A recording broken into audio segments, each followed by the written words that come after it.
Salvation. Okay? Bakit ba ganun ang dating ng tao? Kailan darating ang salvation? Kailan kami para magang obligasyon ng somebody to save tayo.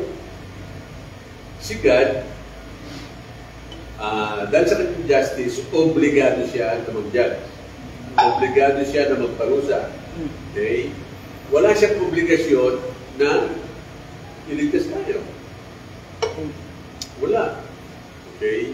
Kaya nga problema nung malaki tayo, hindi natin alam kung paano talaga tayo maaalis sa kasalanan. Okay?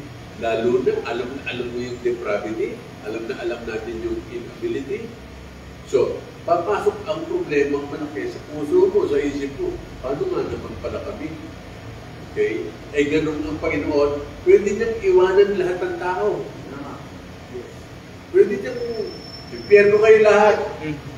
Okay? Or pwede niya din naman na iligtas lahat. Kung gugustuhin niya. Diba? Kaya lang, kung ginawa ng Panginoon, hindi gano'n. Kukuha siya ng konti na mapupunta ng langit at tumililin siya ng mga ayaw niyang papuntahin ng langit. Okay? At doon ay dapat natin ilagay, hindi nakabase ang pamimili niya, yung pupunta ng langit, sa anuman na credit sa maski sino sa atin. Okay? Eh, anong basehan ng Panginoon? Wala.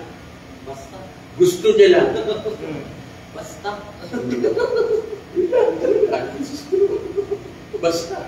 Yun ang gusto ko. Wala siyang iniisip na magiging mabuting pastor, magiging mabuting tagapagbigay, bibigay ng blessing. Walang gano'n.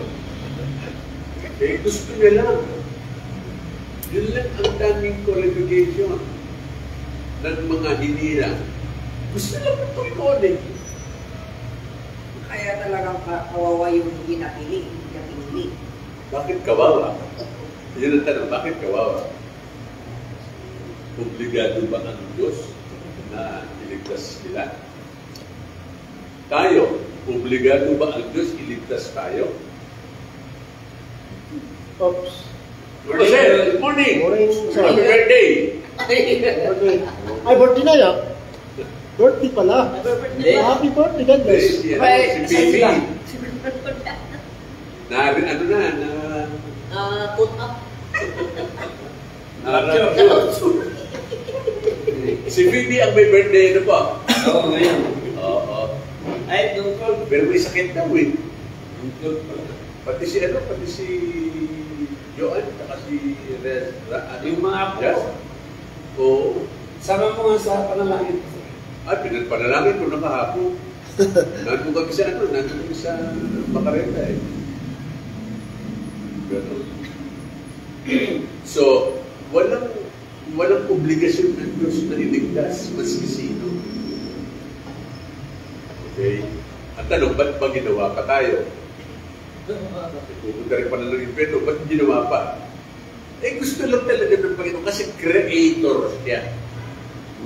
So, sa pagiging creator ng Panginoon, kasama tayo sa ikini-create niya. Okay? Pero mas i-create tayo ng Panginoon, wala siyang obligasyon na iligtas tayo dahil tayo sa langit. Wala. Lalo na, pinili ng tao na maging sinful. Pinili ng tao na tayo ay mamuhay sa kasalanan. Pinili natin na maging rebelde tayo laban sa kalooban ng Panginoon. Pinili natin lahat yun. Yung mga pagkakasala. Hindi ang Panginoon nang nag-bless sa iyo ng kasalanan. Hindi. Okay. Binigyan ng Panginoon ng tapang si Brother Ed. Okay. Ito rin. Ito, isang beses. Binigyan ng mga tapang para makasala. Binigyan ng kalaban. Mga choices natin yun. Okay? At talagang gagawin natin kasi makasalanan ang katawan na ito. Ang ating kaispan makasalanan. Peccable. Hindi dahil ang Diyos ang naglagay. Okay? Kundi si Adan. Kung siya'y nagkasala, ayun na. Yung- Etot na lahat. Yung pickability ng tao, hindi siya ang naglagay, pero Hindi. Natural sa lahat ng creation yun. Pati ang hell. Basta creation na meron ka isipan, peccable.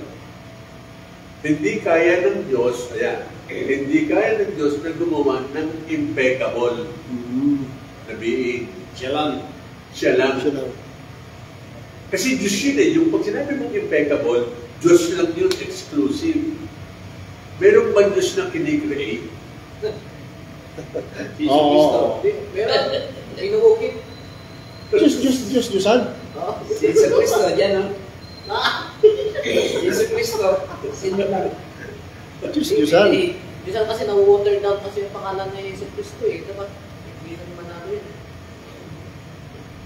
Paniniwala nila yun eh. Na mali. Alam natin mali. Okay. Pangalan nila, okay. Hindi ko yung katuruan. Oo. Tama. Pero ito, ituturo mo ang church, iglesia ni Cristo. Tapo lang si Cristo sa kanila. Hindi, nakalagay. Narali sila pastor sa Lunes 16, 17, 18. Sabi yung kapatid ng Yung misis ko, bunga ng pananampalataya. Sa kaya ng palataya, ay manalo pala. Sabi ko na, kaya yata magrarally.